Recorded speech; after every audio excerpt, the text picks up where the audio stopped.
quick question that sounds dumb but isn't. How much money is there? Like total. All of it. You'd think there's an answer. A number. There kind of is, except it depends entirely on what you count, and the deeper you go, the weirder it gets. Here's the punchline up front. The actual physical money, the bills and coins, is a tiny sliver. Almost all money doesn't physically exist anywhere. It's just numbers on a screen. And the layer above even that is so big it makes the whole world's money look small. Let's count it up layer by layer. The reason how much money exists has no clean answer is that money isn't one thing.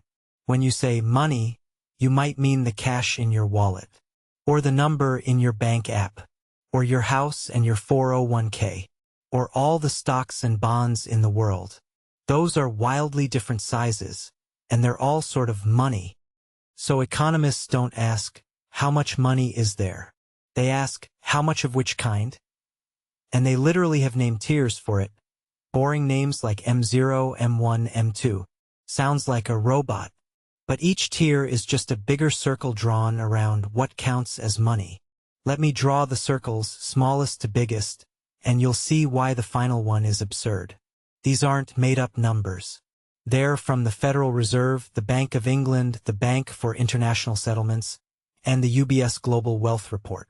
Smallest circle first. Start with the stuff you can actually hold, bills and coins. In the US, all the physical currency out there in the world adds up to roughly $2.3 trillion. Now, $2 trillion sounds like a lot. But here's the kicker. A huge chunk of those $100 bills aren't even in the US. They're stuffed in safes and under mattresses all over the world. Because the dollar is the planet's break glass in emergency money. So the cash you actually bump into, the bills and registers and wallets in America, is way less than that $2 trillion. Physical money is basically a rounding error compared to what's coming. So if it's not bills, where is everyone's money? It's in the next circle, and that one isn't printed at all. It's typed. Circle 2. Add in all the money sitting in bank accounts, checking, savings, the number in your app. That's a measure called M2, and in the US it's about $21 trillion. 21 trillion versus 2-ish trillion of actual cash. So roughly 9/10 of money in America has no physical form. It's entries in a database. And now the part that genuinely melts brains. Where does all that digital money come from? You'd guess the government prints it. Mostly, no.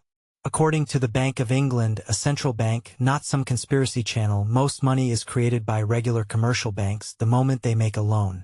When a bank approves your mortgage, it doesn't shovel someone else's savings to you. It types the number into your account, and poof, new money exists that didn't a second ago. Money is mostly created as debt. Most of the money in the world was born the instant someone borrowed. That's not a theory. That's the Bank of England explaining how it works. Okay, bigger circle. Forget just money. Count everything people own. Add up every house, every stock, every bond, every business, all the gold worldwide.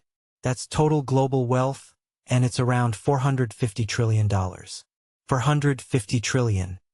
Notice how each circle dwarfs the last. A couple trillion in cash, 21 trillion in US bank money, 450 trillion in global wealth. And most of that isn't cash either. It's the value of stuff which can rise or vanish overnight when markets move. So already, the money you can hold is a speck inside the real picture. But we're not done. There's one more circle, and it's the ridiculous one. Last circle. This is the one that sounds fake. On top of all the real assets, there's a giant layer of bets and contracts about those assets. Derivatives. Things. Whose value is derived from something else. Bets on interest rates, on prices, on whether things go up or down. Add up the notional size of all of them, and estimates from the Bank for International Settlements run into the hundreds of trillions. Some totals north of 600 trillion, and by some measures approaching $1 quadrillion. So the claims about money are bigger than all the money, and all the wealth combined. But, and this is the honest catch, that notional number is misleading. It's the face value of the contracts, not money that actually changes hands. The real money at risk, once you net the bets against each other, is way smaller. So, $1 quadrillion of derivatives is a real figure and a misleading one at the same time. It's the total size of the bets, not the chips on the table.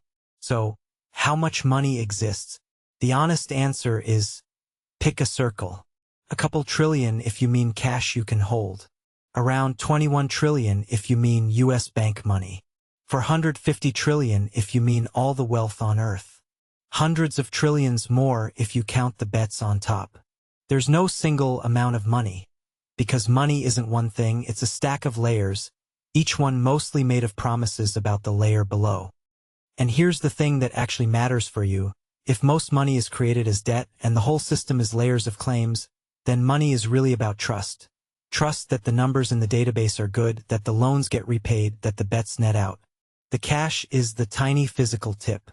Everything under it is confidence. When that confidence cracks, bank runs, 2008, you see how little of it was ever real. So the next time someone says there's not enough money, remember the money is mostly typed into existence when people borrow, the physical stuff is a rounding error, and stacked on top of all of it is a mountain of bets bigger than the world's entire wealth. The one idea. Money isn't a pile, it's a stack of promises, and almost none of it is the kind you can hold. If that rewired your brain a little, subscribe, we make the confusing stuff make sense.